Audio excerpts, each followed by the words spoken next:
Amigos, prosseguimos, né? Terceira parte da nossa super aula de processo civil, bastante coisa, né? E veja que eu não estou falando de tudo, né? Por isso que a gente vê, né? 120 aulas é muita coisa, é um exagero, né? Tem gente que me falou isso, mas não é. Tem bastante coisa que pode ser perguntada e a gente, por vezes, vai colocando aqui situações em que, de fato, o seu examinador poderia perguntar. Agora, o que a gente vai ver aqui, muitas coisas são um pouco mais rápidas, né? De a gente pegar, só precisa lembrar ou realmente assimilar agora. Provas. Tema 4, são 8 temas, né? Mas vamos para o terceiro vídeo aqui. Acho que em 4 vídeos a gente vai terminar tudo, não sei, né? Se for o caso, faço mais um vídeo, não tenho preguiça de gravar, não. Eu quero trazer o conteúdo aqui para você, para mim. Pouco importa, tá, professor? Mas você falou que iam ser 1h30 ou 2 horas. Então, você não vai achar ruim de ter mais, né? Certamente. Então, olha só. Tema 4, provas. Coisas importantes. Prova serve para um processo, num processo, né? Para convencer o juiz. Então a prova ela é produzida por uma parte para convencer o juiz de que aquilo que ela está falando é verdadeiro. Esse é o grande ponto, tá? Então veja só, provas, uma coisa importante, é possível prova emprestada. O que é prova emprestada? É uma prova que foi produzida num outro processo, desde que tenha havido ali naquele outro processo o contraditório, tá? Então você tem, por exemplo, isso acontece muito na justiça do trabalho, mas também pode acontecer em qualquer justiça, em qualquer processo da justiça civil, normal, né? Mas às vezes você tem um caso de uma pessoa que está trabalhando numa cozinha e foi feita uma perícia para verificar que aquela cozinha era insalubre. A pessoa, em vez de fazer num novo processo para uma outra pessoa uma outra perícia, usa aquela perícia que já foi feita e empresta aquela perícia para o outro processo, tá? Então, a prova que foi produzida em um processo pode ser colocada num outro processo, desde que tenha existido neste outro processo em que surgiu essa prova o contraditório, tá bom? Isso é uma coisa importante. Ônus da prova. O que é ônus da prova? É a verificação de quem tem o dever de provar alguma coisa. A gente até já viu na parte de agravo de instrumento, quando o juiz resolve sobre o ônus da prova, aquela decisão é atacável por agravo de instrumento. A gente até já viu isso. Agora, quando que eu vejo se eu que tenho que produzir a prova ou se é a outra parte que tem que produzir? Naquela fase que a gente chama de saneamento do processo, que é aquele momento em que o juiz vai olhar para o processo e vai verificar se existem irregularidades a serem supridas ou sanadas e se também existe ali a necessidade de uma audiência e se existe necessidade de provas a serem produzidas. Então, neste momento, tem a petição inicial, audiência de tentativa de conciliação, contestação, réplica, saneamento do processo. Então, é neste momento em que o juiz vai olhar para o processo e vai dizer o seguinte, olha, o processo trata de tal coisa, a gente está falando aqui de um processo tal. A prova que eu preciso aqui é tal prova, e quem vai trazer essa prova é fulano de tal, tá? Se é o autor ou se é o réu, aí se alguém não gostar daquilo, vai fazer o agravo de instrumento, tá? Olha só, coisas importantes, as partes podem mudar o ônus da prova. Veja, as partes, é um negócio que a lei às vezes traz, você não imagina como isso é um negócio fictício, né? Mas as partes podem concordar, fazer um acordo ali, para que elas mudem o ônus da prova. Ou seja, pode ser que o autor e o réu conversem, e se num primeiro momento a prova deveria ser produzida pelo autor, aquilo que a lei diz é o seguinte, o réu pode produzir aquela prova se todo mundo concordar. É um negócio assim surreal, né? Mas tudo bem, então as partes podem mudar o ônus da prova. Mas tem uma coisa importante, elas não podem fazer essa mudança do ônus da prova. Ônus da prova, entenda, o dever de trazer a prova, o dever de provar. As partes podem mudar isso dentro de um processo, só que elas não podem fazer isso se a gente estiver diante do que a gente chama de direito indisponível, que é aquele direito que não admite transação, eu não posso abrir mão de um certo direito, tá? Então as partes podem. E aí são duas informações importantes. Primeiro, o juiz vai resolver a prova durante o saneamento. Ok, ele vai olhar para o processo e vai dizer o seguinte, olha, quem tem o dever de produzir isso aqui? Olha, é o autor? É o réu? Ok. As partes podem mudar isso, certo? Desde que elas concordem. Mas isso não pode ser feito se eu estiver falando de um direito indisponível, tá bom? Outra coisa importante, a prova é apreciada pelo juiz de modo independente. O que isso significa na prática? Significa que pouco importa quem a produziu. Então, veja só. Se o autor traz um documento achando que aquele documento prova o seu direito, O juiz pode entender que aquele documento, na verdade, prova o direito do réu, em vez de ser o direito do autor. Olha que coisa louca, né? Mas é isso que diz a lei. A prova é apreciada de modo independente. O que isso, traduzindo em miúdos, significa? Que pouco importa quem produziu. E aí, veja, é possível que a prova produzida voluntariamente por uma das partes a prejudique. Olha que coisa louca, né? Professor, mas não tem aquela coisa de que ninguém é obrigado a produzir prova contra si? Tudo bem, mas ninguém está sendo obrigado. A pessoa está voluntariamente. É ela quem quis apresentar aquele documento. E ela trouxe aquele documento, ela trouxe aquela testemunha. E aí, o que acontece? Aquela testemunha vai lá na hora da audiência e fala exatamente o contrário do que ela achou que a testemunha iria dizer. Então, o autor chamou uma testemunha, isso a gente chama de arrolar a testemunha, né? Então, o autor chamou uma testemunha para dar um depoimento no processo. Esse depoimento pode ser a favor do autor, a testemunha dele, mas o depoimento pode ser dado a favor do autor, ou pode ser que a testemunha se confunda ou traga alguma coisa ali que possa prejudicar o próprio autor. Essa é a ideia, tá? Então, imagine um caso em que fulano de tal, o autor da ação, arrolou uma testemunha e ele queria tal coisa. E a testemunha falou que aquilo que o autor está querendo não existiu.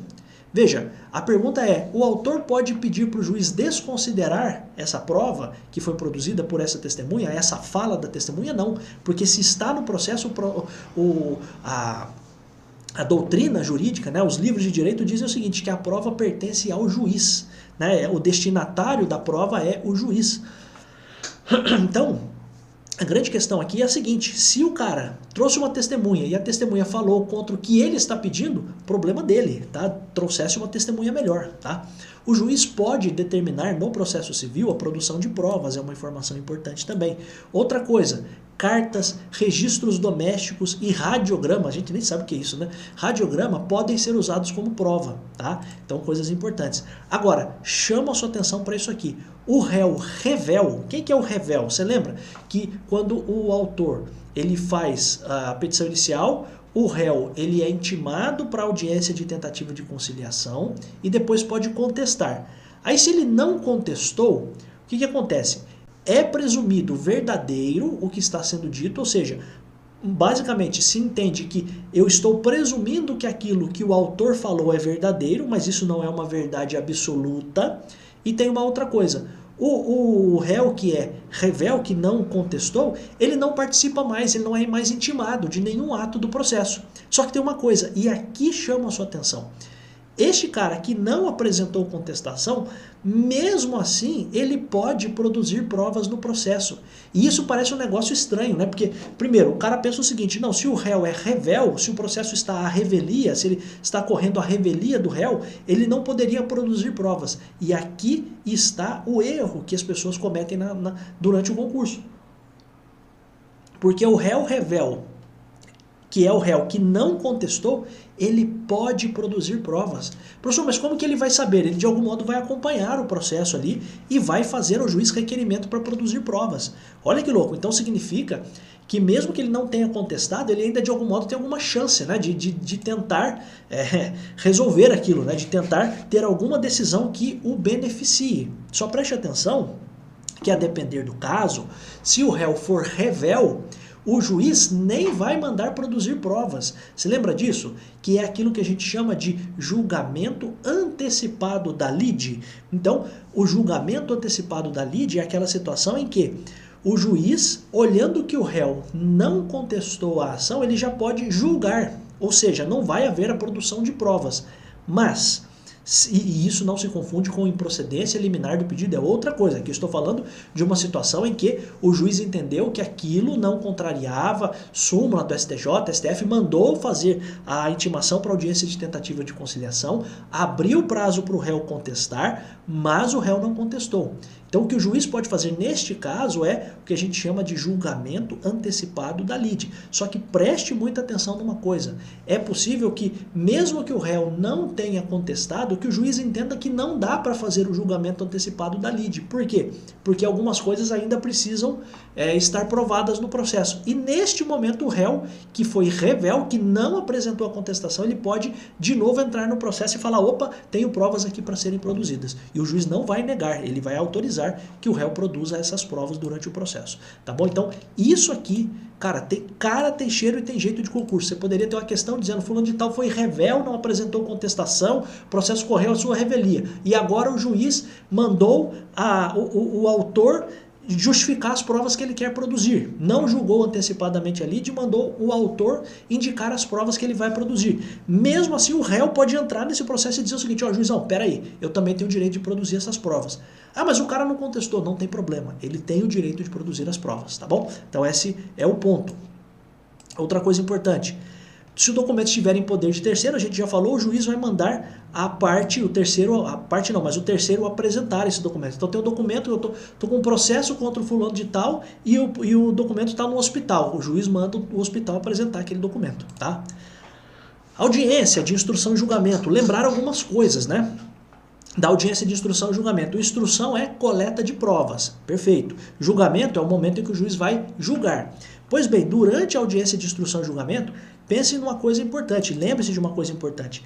A lei traz uma ordem preferencial de pessoas que vão ser ouvidas pelo juiz. Veja, não é uma ordem obrigatória, é isso que eu quero que você entenda.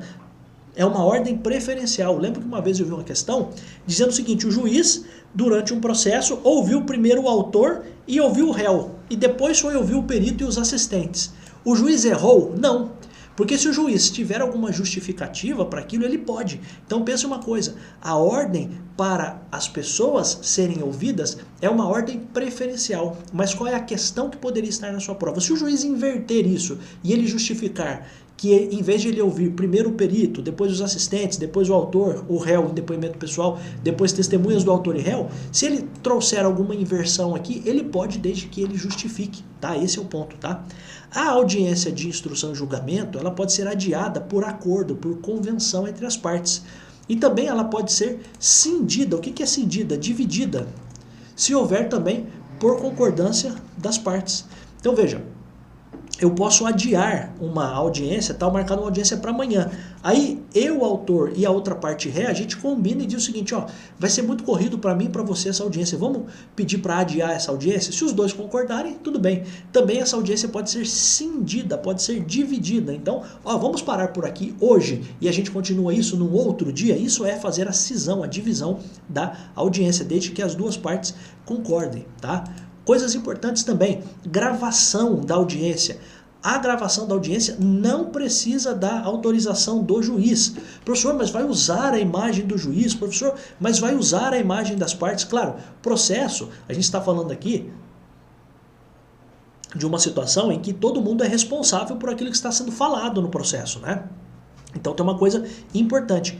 A gravação de um processo, a gravação de uma audiência, a gravação de uma audiência, ela não precisa da autorização do juiz. Então pensa o seguinte, você está numa questão em que diz que o advogado do autor tirou o celular e começou a gravar, e o juiz impede que ele faça a gravação. O juiz está certo nisso? O juiz está errado. Por quê? Porque se a gente estiver falando de um processo civil, não precisa de autorização do juiz para gravar a audiência. Outra coisa importante, durante essa audiência, são ali abertos prazos para razões finais orais. E aqui razões finais você poderia ter também a expressão alegações finais, tá? Então o juiz ouviu todo mundo, ouviu o perito, ouviu o assistente, ouviu o testemunha, ouviu o autor, ouviu o réu, ouviu todo mundo. Aí ele diz o seguinte, bom, estou com as provas aqui todas, agora eu vou abrir um prazo para o autor fazer as suas considerações finais. Igual tem debate, né? Debate para candidato aí político. É basicamente isso, são as razões finais, que a gente chama também de alegações finais. Existe um prazo de 20 minutos para fazer isso, que são prorrogáveis por mais 10 minutos, tá? Ou ainda o juiz pode, em vez de ele ficar ouvindo todo mundo ali, ele pode converter essas alegações que são feitas de modo oral em alegações finais escritas, tá? Então isso, terminou de ouvir todo mundo, o juiz pode dizer o seguinte, ó, o autor tem 20 minutos, prorrogáveis por mais 10, para fazer as considerações finais aí, que a gente vai chamar de razões finais, orais. Ou então o juiz pode dizer o seguinte, ó, gente, a gente está cheio de audiência aqui, vou fazer uma próxima audiência, em vez de vocês fazerem falado isso, fazerem aqui na minha presença, eu vou deixar vocês fazerem isso por escrito, tá? Então isso é possível, tá bom? Aí qual é o prazo? Aí o prazo vai ser estipulado pelo juiz, mas não é o prazo de 20 minutos, claro, né? Essas alegações vão ser dadas aí, vão ser colocadas no processo no outro prazo, tá? Mas na audiência são 20 minutos prorrogáveis por mais 10 minutos, tá bom? Outra coisa importante, depoimento pessoal, é uma forma de prova também, é uma prova em que uma das partes pede o depoimento pessoal da parte contrária. Então significa o quê? A parte não pode pedir o seu próprio depoimento pessoal. Ah, mas eu quero falar, juiz, eu quero falar. Não pode. Então a pessoa só vai falar se a outra parte pedir, tá bom? Isso é uma coisa importante também. E o juiz pode determinar o depoimento pessoal de ofício, por iniciativa própria dele, juiz, tá bom? Então só guarde isso, essas informações. O depoimento pessoal é um pedido que uma pessoa, o autor, faz para que o réu fale. Ou é um pedido feito pelo réu para que o autor fale, tá? Então o réu não pode pedir para que ele, réu, seja ouvido. O autor não pode pedir para que ele, autor, seja ouvido, tá bom? Então essa informação também bastante importante. Confissão. Quem que vai confessar? Confissão é dada pelo réu, né? Quem vai confessar alguma coisa é quem está sendo processado. Então a confissão feita, ela faz prova contra quem confessou, contra o confitente. Ou seja, quem confessou está assumindo a bronca. Só que tem uma coisa, você tem um processo com um monte de gente, a confissão de um dos caras ali que está fazendo essa confissão não vai atingir os outros litisconsortes. Isso é um ponto importante. Então veja só, eu estou no processo em que está eu, meu pai e minha mãe. Se eu confessei, o meu pai e minha mãe não tem nada a ver com isso. Se eu confessei, eu estou admitindo que o que está sendo falado na petição inicial é verdadeiro. Só que os outros dois podem continuar questionando tudo isso, tá? Então aqui é um ponto. A confissão não faz prova contra os litisconsortes, independente do que a gente esteja falando aqui, qual é o assunto do processo, tá bom? Esse é um ponto. Se a gente estiver falando de um casal, né, de uma pessoa casada, se a pessoa estiver na separação absoluta de bens, então casado no regime da separação absoluta de bens, a pessoa não precisa da participação do outro cônjuge para confessar. O que traz para a gente aqui uma outra informação. Qualquer outro regime de bens vai fazer com que a pessoa tenha a obrigação de participar, de colher a concordância do outro cônjuge para confessar. Então, quando que eu não vou precisar da esposa, quando que eu não vou precisar do marido para que a pessoa possa confessar? Quando ela estiver casada no regime de separação absoluta, ou separação total de bens, tá? Então isso aqui chama muito a atenção porque, imagina, um casal, você poderia ter uma questão que traz que o casal é casado sob o regime da comunhão parcial de bens. O cara vai confessar, ele pode confessar? Ele pode, desde que a esposa autorize que ele confesse. Ou a esposa está sendo processada, ela pode confessar? Pode, desde que o marido autorize, se for num regime que não seja o regime da separação absoluta ou separação total de bens. A confissão pode ser anulada, mas vamos até trazer outra informação antes, né? A confissão é irrevogável, ou seja, se eu confessei, tá? Eu confessei. Agora, uma coisa importante, né? Se eu confessei, eu não posso mais voltar atrás no processo civil. A confissão é irrevogável. Só que tem uma coisa, se houver ali algum erro de fato, alguma coação, então o cara foi constrangido a confessar, aí claro, essa confissão pode ser anulada, mas ela não pode ser revogada. Então o cara confessou e falou, não, peraí, deixa eu voltar atrás, eu na verdade eu não queria confessar, não, tal, não pode, tá? Agora, se o cara confessou e depois ele descobre que ele confessou porque foi induzido em erro, opa, aí eu posso anular essa confissão, tá bom?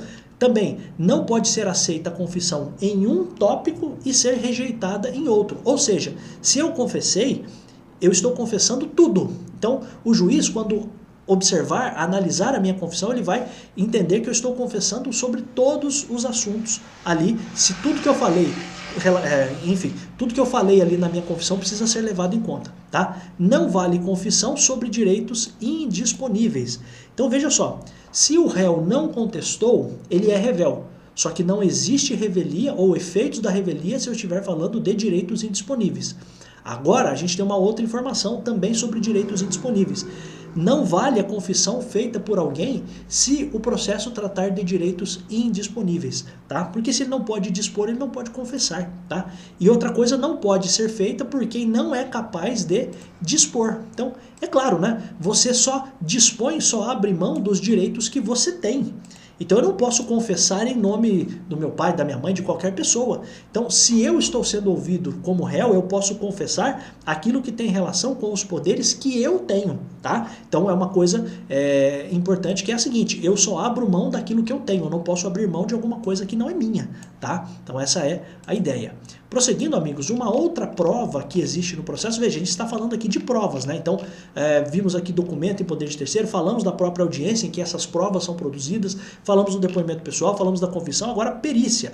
Existe 15 dias, veja, lembre-se de uma coisa: primeiro, perícia é uma situação em que um perito é nomeado pelo juiz como uma pessoa imparcial que vai analisar a questão técnica ali. Então imagina, teve um acidente e aí o juiz precisa entender qual foi a dinâmica daquele acidente. Ele pode nomear um perito, por vezes um engenheiro, para fazer ali uma explicação para ele por escrito, fazendo um laudo pericial dizendo o que aconteceu e dizendo quem teve culpa e quem não teve culpa. E aí, claro, lembre-se, né, o juiz pode, já me adiantando, o juiz pode levar em consideração ou não aquilo que o perito disse, tá? O juiz não fica vinculado àquilo que o perito disse. Mas coisas importantes, né? Existe um prazo de 15 dias para escusa do perito. Escusa é a mesma coisa que eu recusar o perito, mas com um motivo certo. Qual é esse motivo? Eu digo que o perito é impedido ou é suspeito. Lembra-se que a gente acabou de falar no primeiro vídeo, salvo engano, que os auxiliares da justiça, eles também podem ser alvo de alegação de impedimento ou suspeição? É exatamente por isso, né? Então, o perito ele pode ser ali escusado. O que é escusar o perito? É dizer que o perito é impedido ou é suspeito, tá bom? Outra coisa importante, se eu estiver falando do assistente técnico, que é um profissional mas que vai dar apoio para uma das partes, ele não pode ser escusado. Porque a gente até já viu, porque não existe impedimento ou suspeição em relação ao assistente técnico, tá? Isso é uma coisa importante. Outra coisa relevante, eu acabei de falar para vocês que o juiz nomeia o perito. Só que nesta ideia de todo mundo fazer um acordo e ficar todo mundo bem, as partes podem escolher o perito em conjunto, em comum acordo. Veja, é um negócio estranho, né? Porque se as partes estão brigando, como que elas vão chegar nisso? Mas a lei permite, existem casos em que isso pode acontecer. Só que aí existem algumas exigências. Primeiro, as partes do processo precisam ser partes capazes, ou seja, todo mundo ali, não tem ninguém com, não é nenhum menor, não é nenhuma situação em que tem uma pessoa com uma deficiência mental, alguma coisa assim. Então as partes são capazes. E o processo deve admitir autocomposição, ou seja, admitir acordo, certo? Por quê? Porque existem situações em que o processo não admite autocomposição. Então, condição para que as partes escolham em conjunto um perito, em comum acordo. As partes precisam ser capazes e o processo precisa ser um tipo de processo que admite o acordo, que admite a autocomposição, tá? E o juiz também pode, claro, escolher o perito, logicamente, né? É coisa importante. E aí tem uma outra coisa importante aqui. É possível que em vez de eu nomear um perito, veja, a perícia é um negócio muito caro no processo. Então o que a lei traz? Ela traz a seguinte informação, ó. Em vez de eu trazer o perito, mandar o perito, analisar um caminhão de documentos e um monte de coisa, o que o juiz pode fazer? Ele pode substituir essa perícia pela inquirição do especialista. Sabe o que é isso? Inquirir o especialista em vez de o perito fazer um monte de documento, fazer laudo, fazer um monte de coisa, sabe o que o juiz faz? Ó, tem uma situação aqui, só que eu não preciso de um laudo, eu não preciso de nada. É uma causa de menor complexidade, inclusive, é uma causa mais simples de ser resolvida, mas que eu não consigo resolver isso sozinho. Então vou fazer o seguinte, vou chamar o perito aqui, eu conto o causo para o perito na hora da audiência e pergunto para ele se o que foi feito está certo ou não. Isso é a inquirição do especialista. Então é ouvir o perito na audiência. Tá? Essa é a ideia. Então o juiz, ao invés de mandar que as partes paguem a perícia, putz, é um negócio caro isso, né? Aí o que pode ser feito? O juiz pode para uma causa de menor complexidade, chamar um perito. Porque existe, não sei se você sabe, existe uma lista de peritos, né? Existe uma lista de pessoas que querem ser peritos, né? Que querem fazer perícias, né? Então, existe até na internet um monte de pessoas que ensinam os outros aí a serem peritos, tá? O perito na área ambiental, o perito em várias áreas, engenheiros e assim por diante. Então, pode ser que já exista ali um perito cadastrado no juízo e o juiz, em vez de mandar que esse cara faça uma perícia gigante e tal, fique um negócio muito caro, o que ele pode fazer? Ele pode chamar esse perito lá e dizer o seguinte, ó, escuta aqui, ô João, você que é engenheiro aí, cara, quando acontece tal coisa, o que a gente tem que fazer? Né? Então essa é a ideia, tá? Outra coisa, é possível ser feita uma segunda perícia. Isso é uma coisa interessante, né? Então foi feita uma perícia e aí o juiz manda fazer uma segunda perícia. E aí veja só, uma informação importante é que a segunda perícia não substitui a primeira. Aqui está a informação relevante. Então o juiz vai ficar com duas perícias, tá? Então uma coisa interessante, né? Então o juiz teve uma perícia, ele olhou para a perícia, as partes impugnaram ali, disseram que a perícia estava mal feita, o juiz pode dizer o seguinte, vamos fazer o seguinte, vamos mandar fazer uma outra perícia, e manda fazer uma outra perícia.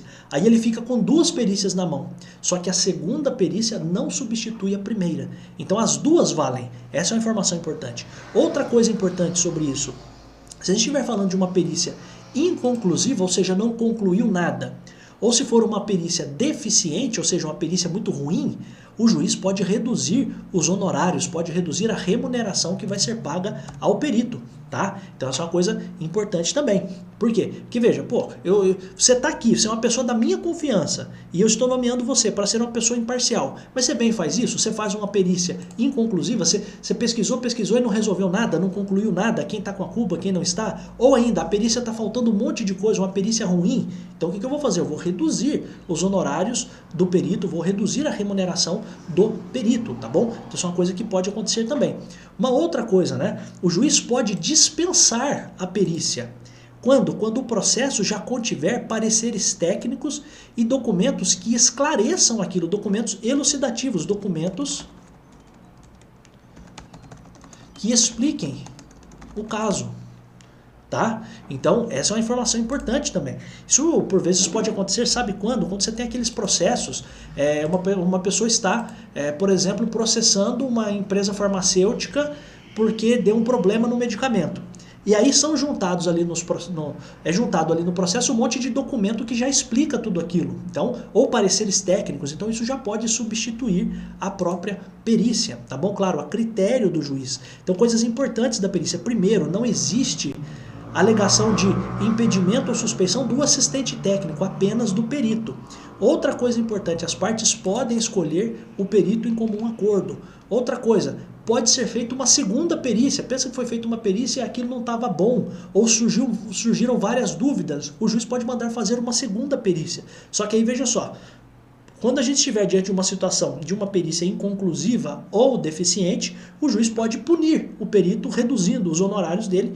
E aí a coisa importante aqui, a última coisa da perícia é que o juiz pode dispensar a perícia. Lembrando, né, que o juiz também pode substituir. Aqui substituir ou dispensar é a mesma coisa, né? Substituir a perícia, podendo também fazer aqui a inquirição do especialista, numa causa de menor complexidade, claro. Agora, dispensar a perícia, em qualquer caso, mesmo que não seja de menor complexidade, se eu já tiver aqui pareceres técnicos ou também documentos que esclareçam aquilo, documentos elucidativos, tá? Outra coisa, prova testemunhal. Testemunha, né? Então, vou chamar testemunhas para fazerem um depoimento. É possível substituir uma testemunha que já morreu, ou substituir uma testemunha que está doente ou que não foi encontrada. Coisa importante, né? Acho que você se lembra disso, se não se lembra, quero que você guarde isso agora. As partes vão arrolar as testemunhas, elas vão dizer previamente para o juiz quem são as pessoas que elas querem ouvir. E aí, veja só, Se essas pessoas estão chamadas para serem ouvidas, estão colocadas ali como testemunhas para serem ouvidas, uma coisa importante você precisa ter em mente. Se eu coloquei no processo, eu não posso trocar no meio do caminho. Pensa que aquele cara ia ser minha testemunha e eu briguei com ele e agora eu quero trocar. Não, porque eu briguei com ele, então eu quero substituir essa testemunha. Não pode. Só pode substituir testemunha nesses 3 casos. Testemunha que morreu, testemunha que está doente ou testemunha que não foi encontrada, tá? Então quais são os casos de substituição? Então eu não posso substituir uma testemunha simplesmente porque eu briguei com aquela testemunha e estou achando que essa testemunha agora vai falar contra mim. Não posso, tá? Só se a testemunha morreu, se ela está doente ou se ela não foi encontrada. Aí uma informação importante, que é uma novidade do Código de Processo Civil em relação ao código anterior, mas não é uma coisa tão nova assim, porque o código não é já tão novo, né, de 2015, mas que você precisa ter em mente que não existe mais, num primeiro momento, a intimação da testemunha por meio da justiça, do oficial de justiça, porque num primeiro momento cabe ao advogado intimar a testemunha, tá? Cabe ao advogado intimar a testemunha, e aí o que ele precisa fazer? Ele precisa fazer isso por meio de uma carta com aviso de recebimento, e ele precisa juntar esse aviso de recebimento em até 3 dias antes da audiência, tá? Então o advogado faz a intimação da testemunha como? Olha, fulano de tal, estou intimando você para comparecer na audiência tal, você está sendo arrolado pelo fulano de tal como testemunha. E aí veja só, é uma carta com aviso de recebimento. Por quê? Porque se o advogado fez tudo isso, chegou lá o aviso de recebimento e teve algum problema esse aviso de recebimento, aí sim o juiz pode solicitar que seja substituída a testemunha, pode solicitar que a testemunha seja intimada por meio do oficial de justiça e assim por diante, tá? Então também é uma coisa importante aqui. Então o dever de fazer a intimação da testemunha é do advogado no primeiro momento e lembre-se, né, ele vai fazer como? Ele vai mandar uma carta com aviso de recebimento e a resposta desse AR precisa estar no processo em até 3 dias antes da audiência. Esse prazinho aqui costuma cair em concurso, tá? Em até 3 dias antes da audiência, este comprovante do envio do aviso de recebimento precisa estar no processo, precisa com a juntada do AR no processo, vou até colocar aqui, ó, no processo em até 3 dias antes da audiência. Coisa importante, a gente já falou sobre a ordem durante a audiência de instrução, aqui existe um reforço, ó, pode haver a inversão da ordem de oitivas de testemunhas. Veja, se o juiz pode ouvir, se o juiz pode fazer a inversão da ordem de todo mundo, é claro que ele pode fazer a inversão também da ordem da oitiva de testemunhas, tá? Então aqui é uma coisa importante, não existe nenhuma nulidade, o processo não vai ser nulo porque o juiz, em vez de ouvir primeiro a testemunha do autor, ouviu a testemunha do réu, tá? Coisa importante é que o vereador, e aí você poderia ter um caso prático lá durante a prova, né, um problema a ser colocado, o vereador não tem prerrogativa de indicar a data e local para ser ouvido. Tá? O vereador não tem. Lembre-se de uma coisa, a gente tem a possibilidade de algumas autoridades, a gente até chamava durante as aulas de autoridades especiais, elas têm a prerrogativa de marcar um horário para serem ouvidas. Então pensa o seguinte, eu tenho um processo e quem vai ser a minha testemunha é o presidente da República. É claro que o oficial de justiça, o juiz não vai intimar o presidente da República. O que vai ser feito? Vai ser oferecida a possibilidade para o presidente da República, por exemplo, de indicar uma data e de indicar um local para que ele seja ouvido como testemunha, tá? Então existem lá no Código de Processo Civil várias autoridades, né, que vão ter essa prerrogativa, mas qual é o ponto aqui no caso da testemunha? É isso que eu quero que você entenda, né? Se a gente estiver falando de vereador, você pensa, pô, o vereador é uma autoridade. Beleza, ele é uma autoridade. Só que ele não tem essa prerrogativa. E a questão que cai por vezes na prova é essa. Não é do presidente, do governador, do deputado, não. Por vezes cai do vereador, porque a gente fica na dúvida, pô, mas o vereador também é uma autoridade. Então guarde só isso, né? Agora, nesse momento, né, que a gente está para fazer a prova, próximo da prova, guarde isso. O vereador não tem a prerrogativa de indicar nem a data, nem o local para ser ouvido, tá? Agora, pensa o seguinte, a gente falou que cabe às partes indicarem quem vão ser as testemunhas. E se o cara indicar o juiz como testemunha? Né? Um negócio louco, né? Pô, juiz, você viu isso aí, então você vai ser minha testemunha agora e vai julgar essa causa. Não, não pode, né? Tá? E tem uma coisa, né, uma coisa importante. Se o juiz foi arrolado como testemunha, se ele não souber de nada, então o advogado está viajando, né? Às vezes o advogado quer tumultuar o processo, ele fala assim, ó, quem é testemunha disso? O juiz. Né? Mas veja, se o juiz não souber nada, ele vai mandar excluir o seu nome da lista do rol de testemunhas, tá? Então, basicamente isso, tá? Se ele não souber de nada, realmente, ele vai mandar excluir o seu nome dessa lista de testemunha. Vai falar, não, tá, eu tô arrolado aqui como testemunha, mas não sei de nada, não tenho conhecimento sobre nada disso aqui, tá? Aí, olha só, o 447 eu trouxe o artigo. Cara, você vê que eu, por vezes, estou fazendo aqui sem colocar o artigo, mas o 447 é um artigo muito importante para sua prova. Por quê? Olha só, podem depor como testemunha todas as pessoas. Opa, todo mundo pode depor como testemunha. Só que aí a gente vai para as exceções. Quem são as exceções? Exceto quem? Os incapazes, os impedidos e os suspeitos. Impedido ou suspeito, eu até posso, de algum modo, como eu já sei mais ou menos o que é impedimento, o que é suspeição, eu não tenho problema nenhum. O problema está nas testemunhas incapazes.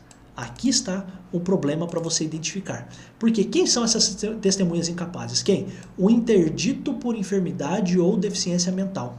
Então, a pessoa que está interditada porque ela tem uma enfermidade ou ela tem uma doença mental. Então, é claro, não dá para essa pessoa testemunhar nada no primeiro momento. Então, ela é considerada como uma pessoa que não pode depor. Ela é incapaz de depor, tá? Também, o que é cometido por enfermidade ou retardamento mental, ao tempo em que ocorreram os fatos, então quando ocorreram os fatos, não podia discerni-los, ou ao tempo em que deve depor, não está habilitado a transmitir percepções. De novo, a situação é a seguinte, olha, como que eu vou chamar para depor uma pessoa que tinha 1 ano de idade? Então, ela, não vou nem falar com 1 ano de idade, vou até falar uma outra situação. Uma pessoa que tinha uma enfermidade, estava internada, estava entubada de Covid, como que ela vai depor sobre o negócio, sendo que naquele momento ela não podia discernir aquilo, ela não podia compreender aquilo, tá? Então, a pessoa por enfermidade ou retardamento mental, ela não tinha condições de saber o que aconteceu no momento dos fatos, ou ela não tem condições de entender nada agora, tá? Então, de novo, a lei, por vezes, ela vem reforçando tudo isso. Outra pessoa, quem tiver menos de 16 anos, também são incapazes de depor. E outras pessoas que não podem depor, o cego e o surdo, quando a ciência do fato depender dos sentidos que lhe faltam.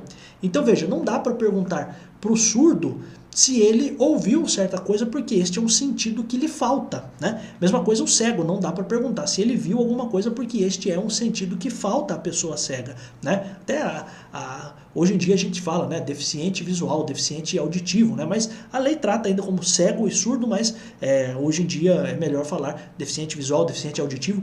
Mas qual é o ponto aqui?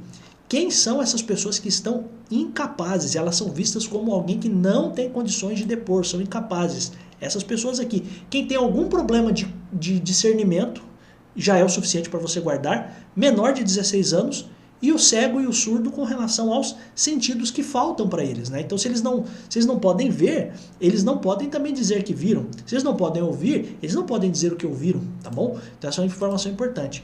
E aí, a única coisa, né? Sendo necessário, o juiz pode admitir o depoimento das testemunhas impedidas ou suspeitas, beleza, só que aqui está um ponto, né? Não é das testemunhas incapazes. Dentro das testemunhas incapazes, as únicas que podem ser admitidas são os menores. E é o que eu quero que você guarde. Dentre as testemunhas incapazes, as únicas que podem ser ouvidas pelo juiz, se for necessário, são os menores, tá? Então guarde essa informação, que é uma informação muito importante. Por quê? Qual a questão que poderia estar na sua prova? Sendo necessário, o juiz pode admitir o depoimento das testemunhas incapazes, impedidas ou suspeitas? Não, porque dentro das incapazes você tem várias, ó, interdito, quem tem enfermidade mental não.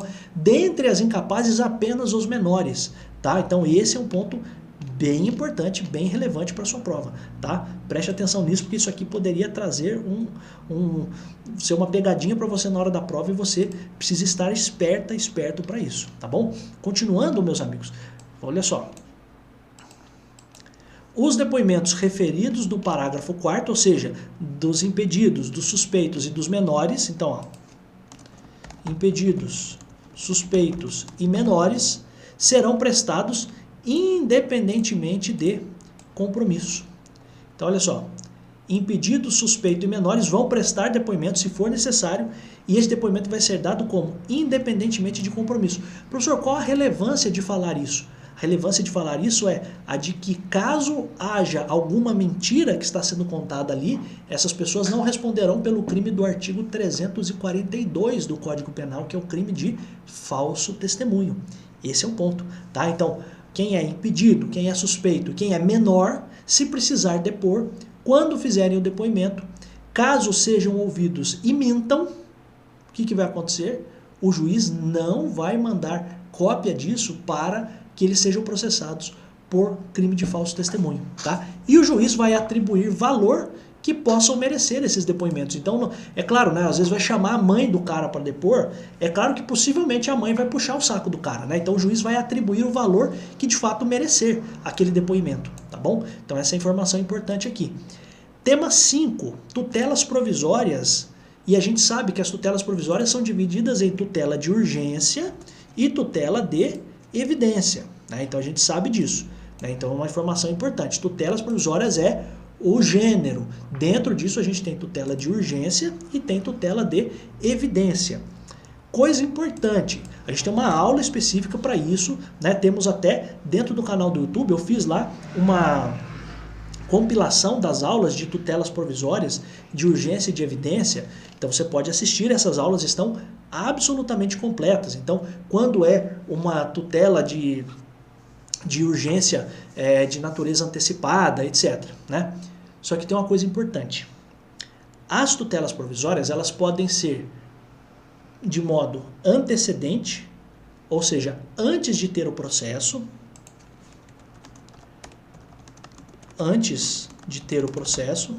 é antecedente. Depois que já existe o processo, a gente chama de incidente. Ou seja, está incidindo num processo que já existe. Existe um detalhe que cai muito em concurso. Qual é? O fenômeno chamado estabilização da tutela provisória. Quando que acontece a estabilização da tutela provisória? Ou seja, quando que eu olho para uma decisão dada pelo juiz numa tutela provisória e esta decisão fica estável, ela não vai mais ser modificada. Isso acontece na tutela provisória antecipada em caráter antecedente. Então veja, qual é o ponto aqui, e é isso que eu quero que você decore agora. EAA, estabilização na tutela antecipada antecedente. Estabilização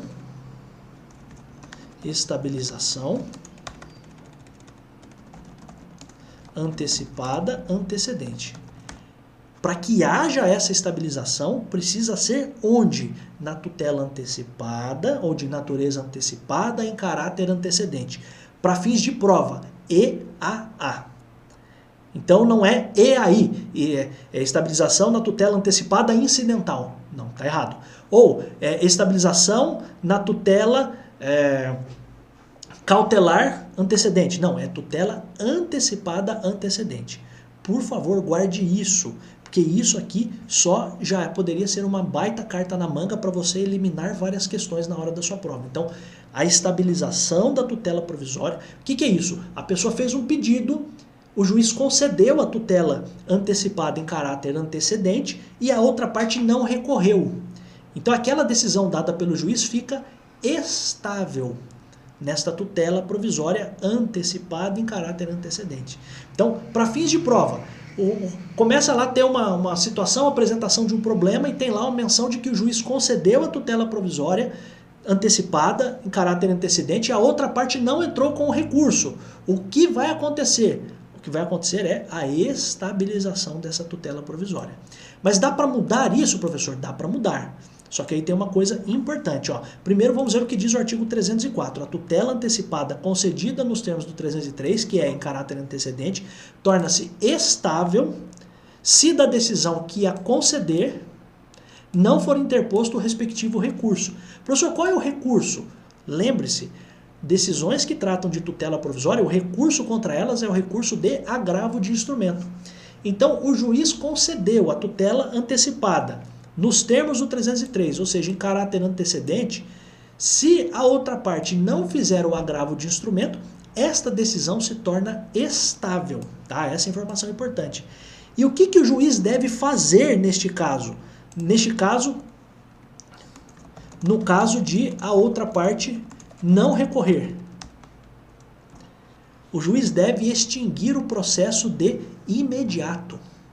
E aqui também está um tema que já vi cair em concurso em várias vezes. Então veja só, a gente está diante de uma situação em que o juiz concedeu a tutela provisória antecipada em caráter antecedente. Isso vai estar escrito lá na sua questão. Pois bem, a outra parte não apresentou o recurso, que é o recurso de agravo de instrumento. O que o juiz, sabendo disso, tem que fazer de imediato? Ele tem que extinguir o processo. E qual é o ponto? E aqui está a questão que já caiu em prova em mais de uma vez, inclusive pela VUNESP. Quando o juiz extingue esse processo de imediato, ele extingue realmente naquela hora. O que as questões trazem? O juiz deve suspender o processo por tanto tempo e depois. Não é nada disso. A resposta da questão é essa: extinguir o processo de imediato. Tá? Então, por vezes a VUNESP coloca assim, o juiz deve suspender o processo e depois de 1 ano, 2 anos, sei lá o que, extinguir o processo. Não. O juiz deu a decisão na tutela provisória antecipada em caráter antecedente. Passou o prazo e a outra parte não fez o agravo de instrumento, mata o processo, extingue o processo, ó, extinção do processo. De imediato, tá? Essa é a informação, tá? É possível modificar essa decisão. Essa decisão o quê? Que foi estabilizada.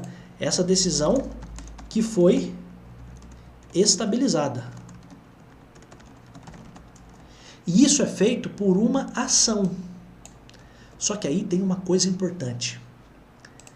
Não é a ação chamada ação rescisória. Não é. Por favor, guarde isso. Porque já vi um caminhão de questões falando disso. É possível modificar a decisão que foi estabilizada por meio de ação rescisória. Não é ação rescisória. Por um único motivo.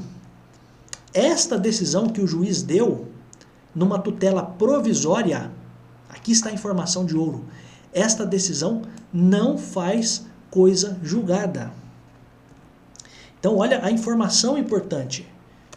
Como a decisão foi dada numa tutela provisória, essa decisão,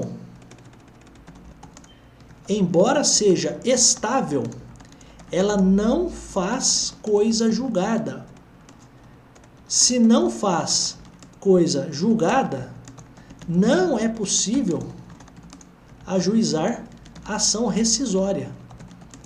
É algo profundo, amigos, mas que eu quero que você tenha em mente. Por quê? Porque essa informação é uma informação de ouro para a hora da sua prova. Por quê? Porque na hora da correria você pode ver, não, é possível modificar essa decisão que foi estabilizada por meio de uma ação rescisória. Não, não é possível ação rescisória para este caso. Qualquer das partes pode entrar com uma ação, é uma ação normal para modificar, para anular, para revogar, seja lá o nome que se for dar, para esta decisão aqui que foi dada, tá? E veja só uma outra coisa importante. Qualquer das partes pode entrar com essa ação para modificar a decisão que era estável. Não é só a parte que perdeu, não é só a parte sucumbente que pode entrar com esta ação. Também é uma informação relevante, porque já vi questões de concurso exatamente dizendo isso. Olha, é possível entrar com a ação, mas só quem pode entrar com a ação é quem perdeu. Só pode entrar com a ação o autor. Não, qualquer das partes que fez parte do processo pode entrar com esta ação para modificar essa decisão que era estável, tá bom? Então não é só a parte que perdeu, ou não é só a parte sucumbente, né? A parte que perdeu o processo que pode entrar, qualquer das partes pode entrar, tá? E aí, como a decisão foi dada numa tutela provisória, até coloquei, né? Eu tinha colocado depois, né? Mas tudo bem. Como a decisão foi dada numa tutela provisória, essa decisão, embora seja estável, não faz coisa julgada. Se não faz coisa julgada, não pode ajuizar a ação rescisória. Foi o que a gente tinha falado aqui, tá? Agora veja só, o direito de rever, de reformar ou de invalidar a tutela antecipada, neste caso em que foi feita a estabilização, no caso de estabilização, extingue-se após 2 anos, contados da ciência da decisão que extinguiu o processo. Então, coisas importantes aqui, né? Primeira delas, só para que você tenha isso em mente, eu vou terminar o vídeo aqui, a gente já teve 49 minutos desse vídeo aqui, vou fazer mais um, tá? Ah, professor, qual é o tamanho do outro vídeo? Eu acho que vai ser menor, né? Quero que seja menor, né? Para também não cansar muito você, mas eu preciso falar, cara, eu prefiro fazer assim do que não fazer, tá? Para fazer de qualquer jeito não é comigo, né? Você está aqui num produto, quem está aqui só porque comprou a Super Aula, saiba que eu tenho compromisso absoluto em trazer todo o conteúdo e, claro, aqui de um modo mais dinâmico aos meus alunos, né? Então, no YouTube fica uma coisa muito mais detalhada, com mais cuidado, porque é importante também. Os dois processos de aprendizado são importantes. O que você vê detalhadamente e os que você vê desta forma que eu estou trazendo aqui. Pois bem, então olha só, o direito de rever, de reformar ou de invalidar esta decisão estável, a tutela antecipada no caso de estabilização, ele se extingue após 2 anos. Só que aí tem um detalhe. Após 2 anos do quê? Do prazo para o agravo de instrumento? Não. Após 2 anos do dia em que a pessoa tomou ciência de que o juiz extinguiu o processo. Lembra que a gente falou agora que quando o juiz fica sabendo que passou o prazo para o agravo e a pessoa não recorreu, qual é o dever dele? Extinguir o processo de imediato. Só que é claro, isso não acontece exatamente no mesmo dia, né? O juiz viu que o cara não fez o agravo de instrumento hoje, mas esse de imediato, por vezes, pode demorar alguns dias ou até algumas semanas.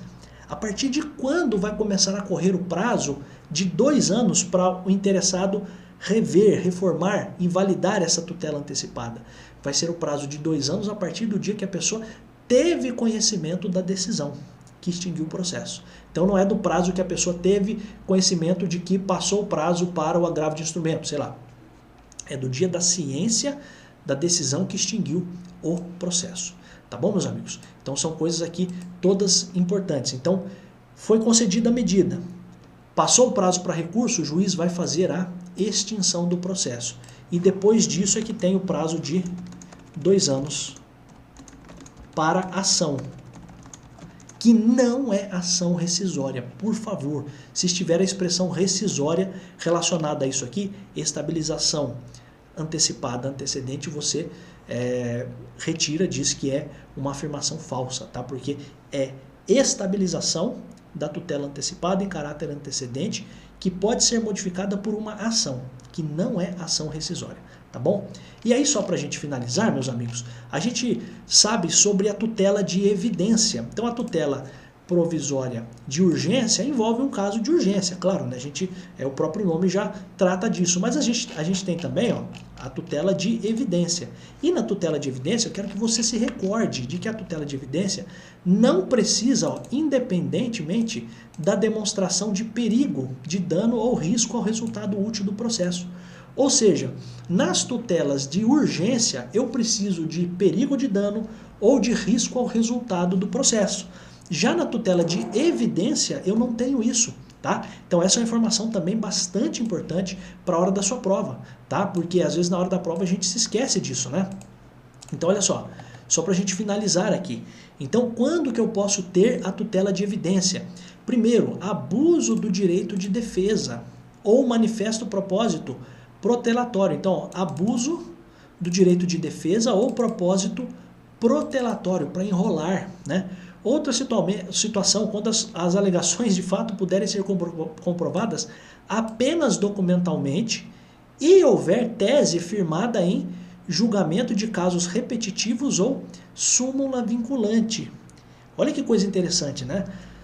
Então você tem uma situação em que você tem um documento e você tem o que está sendo pedido, que está sendo fundamentado, pautado com base numa súmula vinculante. Então a gente tem essas duas situações, ou um caso repetitivo também, porque a gente acabou de falar, né? Esses casos repetitivos eles vão repercutir para todos os outros processos. Então veja, essa situação chama atenção por dois motivos. Quando o cara está entrando com a ação pedindo alguma coisa contra casos repetitivos, contra súmulas, etc., o juiz pode fazer o quê?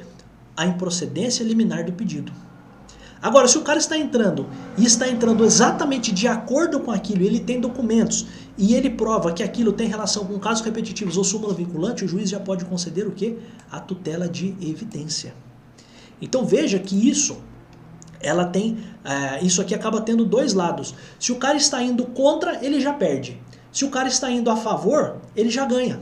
Não ganha o processo, mas já tem em seu favor a tutela de evidência. Esse é um ponto importante, tá? Então, isso aqui chama bastante atenção. As alegações forem comprovadas apenas, guarde isso, apenas documentalmente, e tem uma tese firmada, no caso repetitivo ou súmula vinculante. Beleza, o cara pode ter a tutela de evidência. Se a gente estiver falando de um pedido rei persecutório, fundado num contrato, numa prova documental adequada do contrato de depósito. Então, uma situação, por exemplo, aquelas situações em que a pessoa está pedindo ali a busca e apreensão de um bem que estava depositado nas mãos de alguém, certo? Caso em que será decretada a entrega do objeto custodiado, guardado, custodiado aqui é guardado, depositado, sob pena de multa, sob cominação de multa. Outra situação, quando a petição inicial for instruída com prova documental suficiente dos fatos que dão direito ao autor, fatos constitutivos ao direito do autor, aqui o réu não opõe a prova capaz de gerar dúvida razoável. Então preste atenção que nos casos dos incisos 2 e 3, que são o quê? O cara que entrou com a ação e está pedindo alguma coisa com base num caso repetitivo ou súmula vinculante, já tem documento sobre tudo isso. Ou quando a gente estiver falando aqui, ó, de a existência de um documento que está fundamentado num contrato de depósito, nesse pedido de perseguição da coisa, isso é o que a gente chama de pedido rei persecutório, tá? Não precisa saber, decorar o que é isso não. Só guarde a hipótese, né? Nesses dois casos aqui, o juiz pode decidir liminarmente. O que isso significa na prática? Ele já pode conceder a tutela de evidência de imediato. Esse é o ponto, tá? Então, nesses dois casos, e aí já vi várias questões perguntando, né, sobre quando o juiz pode decidir liminarmente, já conceder de imediato a tutela de evidência.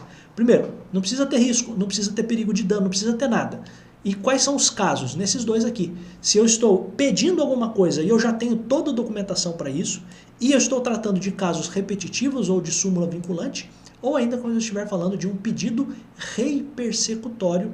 E aí guarde, né? Por exemplo, uma busca e apreensão, alguma coisa nesse sentido, não precisa decorar, só você ter em mente, né? Então, pedido rei persecutório está buscando a obtenção de uma coisa que tem relação com um contrato de depósito. Então, a pessoa tem aquilo num depósito e o depositário não está querendo entregar aquilo, tá? Então, nesses dois casos, o juiz já pode de imediato mandar ou que a pessoa tenha o direito que ela está pedindo, ou mandar que seja entregue aquele objeto que está sendo pedido, e nesses dois casos o juiz pode decidir liminarmente. No caso da entrega do objeto, se a pessoa não entregar, pode ter ainda uma multa sendo aplicada. Tá bom, meus amigos? A gente foi aqui até o tema número 5, a gente ainda tem mais 3 temas, sentença e mais outros 2 temas, tá bom? Que seria cumprimento de sentença contra a fazenda pública e cumprimento de sentença no caso de execução de alimentos ou de dívida de pensão alimentícia, dívida de alimentos, tá bom? Eu vou parar por aqui nesse vídeo, eu agradeço muito, eu ainda volto num próximo vídeo, espero que no próximo vídeo eu consiga terminar, tá bom? Um grande abraço.